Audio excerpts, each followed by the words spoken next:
দুর্নীতিমুক্ত বাংলাদেশ ইনশাআল্লাহ সবাইকে নিয়ে আমরা গড়ব। আমরা কথা দিচ্ছি, বাংলাদেশ জামাত ইসলামী যদি আল্লাহ তাআলার মেহেরবানি এবং সরকার জনগণের ভালোবাসা নিয়ে সরকার গঠন করে, তাহলে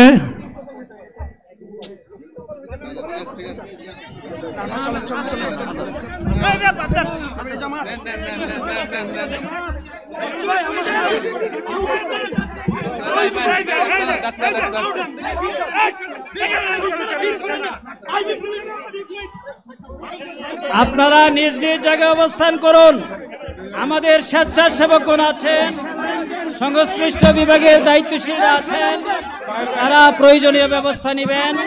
কারো মাইকের সামনে আসার দরকার নেই।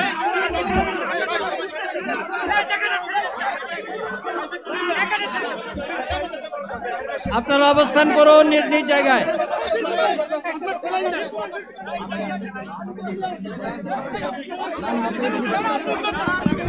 সবাই মেহেরবানি করে শান্ত হয়ে বসুন, শান্ত হয়ে বসুন, শান্ত হয়ে বসুন।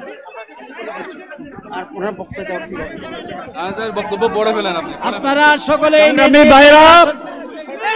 আমিরে জামাত একটুখানি অসুস্থ হয়েছেন,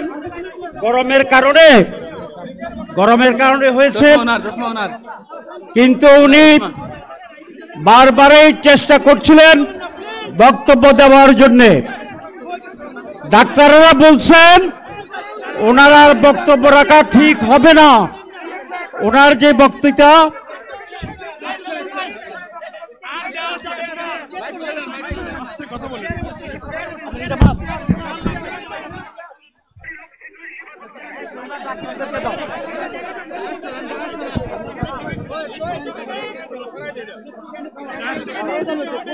আপনারা নিজ নিজ আসনে উপবেশন করুন। সংগঠনের দায়িত্বশীলগণ প্রয়োজনীয় দিক নির্দেশনা দিবেন। আপনাদেরকে নিজ নিজ জায়গায় অবস্থান করার জন্য অনুরোধ করা হচ্ছে।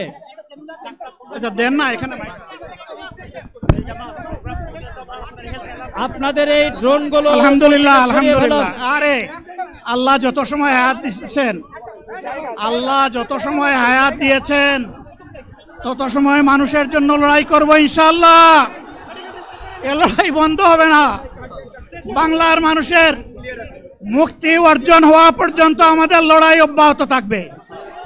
বলছিলাম, জামাতে ইসলামী যদি আল্লাহর ইচ্ছা এবং জনগণের ভালোবাসায় বাংলাদেশের মানুষের সেবা করার সুযোগ পায়, তাহলে মালিক হবে না, সেবক হবে ইনশাআল্লাহ। আজ আমি ঘোষণা দিচ্ছি, লক্ষ জনতাকে সাথে নিয়ে বাংলাদেশ জামাতে ইসলামী থেকে যারা আগামীতে সংসদ সদস্য হিসাবে নির্বাচিত হবেন, আরে আপনারা কথা বন্ধ করেন, আপনারা কথা বন্ধ করেন, সবাই বসে পড়েন, সবাই বসেন, বসেন, কেউ দাঁড়াবেন না, সবাই বসেন। যদি আল্লাহর ইচ্ছায় জনগণের ভালোবাসায় বাংলাদেশ জামাতে ইসলামী থেকে সংসদ সদস্যরা নির্বাচিত হয়ে সরকার গঠন করেন, তাহলে কোন এমপি, কোন মন্ত্রী আগামীতে সরকার কিন্তু প্লট গ্রহণ করবে না। কোন এমপি এবং কোন মন্ত্রী ট্যাক্সবিহীন কোন গাড়ি চড়বে না। কোন এমপি এবং কোন মন্ত্রী তার নিজের হাতে কোনো টাকা চালাচালি করবে না। কোন এমপি এবং কোন মন্ত্রী যদি তার নির্দিষ্ট কোনো কাজের জন্য বরাদ্দ পেয়ে থাকেন, কাজ শেষ হওয়ার সাথে সাথে বাংলাদেশের 18 কোটি মানুষের কাছে তারা তার প্রতিবেদন তুলে ধরতে বাধ্য হবেন। সম্মানিত বন্ধুগণ, চাঁদা আমরা নিব না, দুর্নীতি আমরা করব না, চাঁদা আমরা নিতে দেব না, দুর্নীতি আমরা সহ্য করব না। এই বাংলাদেশটাই আমরা দেখতে চাই। যুবকদেরকে আমরা স্পষ্ট ভাষায় বলতে চাই, বন্ধুগণ, তোমাদের সাথে আমরা আছি। আমি আজকে জামাতের আমির হিসাবে এখানে কথা বলতে আসিনি। আমি এসেছি বাংলাদেশের 18 কোটি মানুষের একজন হয়ে কথা বলতে। আমি শিশুদের বন্ধু, আমি যুবকদের ভাই, আমি বয়স্কদের সহযোদ্ধা, আমার বোনদের আমি ভাই।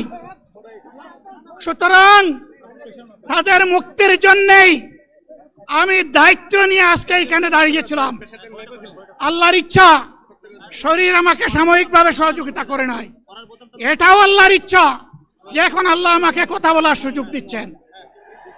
আমি বলতে চাই, বাংলাদেশের নির্দিষ্ট কোন শ্রেণীর মুক্তির জন্য আমাদের এই লড়াই নয়। রাস্তার একজন পরিচ্ছন্নতা কর্মী, চা বাগানের একজন শ্রমিক, রক্ত পানি করা ঘাম জড়ানো আমার একজন রিক্সা চালক ভাই মাঠে ময়দানে বাংলাদেশের মানুষের মুখে যারা এক মুঠো ভাত তুলে দিতে চায়, আমার সেই কৃষক বন্ধুটি, আমি তাদের হয়ে আজকে এখানে কথা বলতে এসেছি। আমি কোনো অভিজাত শ্রেণীর হয়ে এখানে কথা বলতে আসিনি। আল্লাহ তাআলার অশেষ মেহেরবানি, আজীবন সকল রক্ত চক্ষুকে উপেক্ষা করেছি, জেল জুলুমের পরোয়া করি নাই। আমার আফসোস, 24 সালে জাতিকে মুক্তি দিতে গিয়ে যারা জীবন দিয়ে শহীদ হলো, আমি তাদের একজন হতে পারলাম না। আপনাদের কাছে দোয়া চাই, ইনসাফের ভিত্তিতে একটি দেশ গড়ে তোলার জন্য আগামীতে যে লড়াই হবে, আমার আল্লাহ যেন সেই লড়াইয়ে আমাকে একজন শহীদ হিসাবে কবুল করেন। সম্মানিত বন্ধুগণ, আমাদের প্রিয় শহীদ নেতৃবৃন্দ 2006 সালের 28 অক্টোবর থেকে শুরু করে পল্টন গণহত্যা, শাপলা গণহত্যা, সারা দেশের গণহত্যা, পিলখানার গণহত্যা, 24-এর গণহত্যা, এই গণহত্যা যারা করেছে তাদের সকলের বিচার বাংলাদেশের মাটিতে নিশ্চিত করতে হবে। এদের বিচারের দৃশ্যমান প্রক্রিয়া শুরু না করা পর্যন্ত পুরানা ব্যবস্থাপত্রে বাংলাদেশ আর চলবে না। এতগুলা মানুষ এমনি এমনি জীবন দেয় নাই, জীবন দিয়েছে জাতির মুক্তির জন্য। যদি বস্তাপোতা পুরানা সবকিছুই টিকে থাকবে, তাহলে কেন তারা জীবন দিয়েছিল? যারা ওই বস্তাপচা ব্যবস্থাপনায় বাংলাদেশকে আবার গড়তে চান, তাদেরকে আমরা বলি, জুলাই যুদ্ধ করে যারা জীবন দিয়েছে, আগে তাদের জীবনটা ফেরত এনে দেন। যদি শক্তি থাকে ফেরত এনে দেন। আপনারা পারবেন না, যেহেতু পারবেন না, কাজেই নতুন ব্যবস্থায় নতুন বাংলাদেশ গড়ে তোলা হবে ইনশাআল্লাহ। শিশু, কিশোর, যুবক, মা, বোন, শ্রমিক, ছাত্র জনতা, ব্যবসায়ী, সবাইকে যেই দেশ, যেই সংবিধান, যেই রাষ্ট্র নিরাপত্তা দিতে পারবে, সেই নতুন বাংলাদেশ আমরা গড়ে তুলতে চাই। ভাইয়েরা, আমাকে সবাই চাপ দিচ্ছে, কেউ বলে ভাই শেষ করেন, কেউ বলে চাচা শেষ করেন।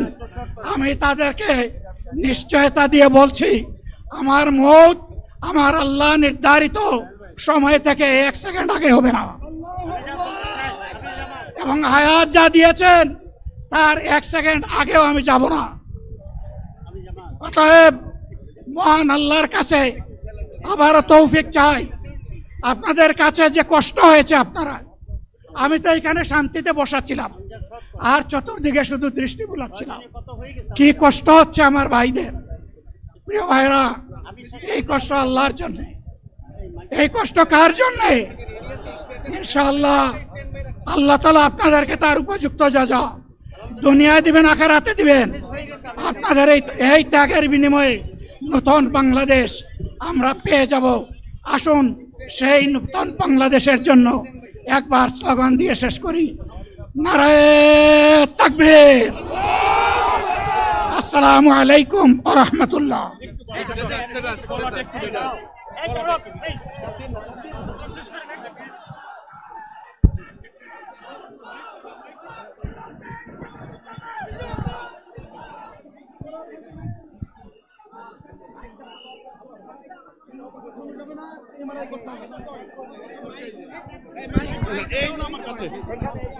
সংগ্রামী দেশবাসী, সবাই আপনারা মহান আল্লাহর কাছে শুকরিয়া আদায় করুন। আলহামদুলিল্লাহ, আমাদের প্রিয় আমিরে জামাত মহান আল্লাহর রহমতে তিনি সুস্থ হয়ে আমাদের মাঝে তার সমাপনী বক্তব্য রেখেছেন। আলহামদুলিল্লাহ।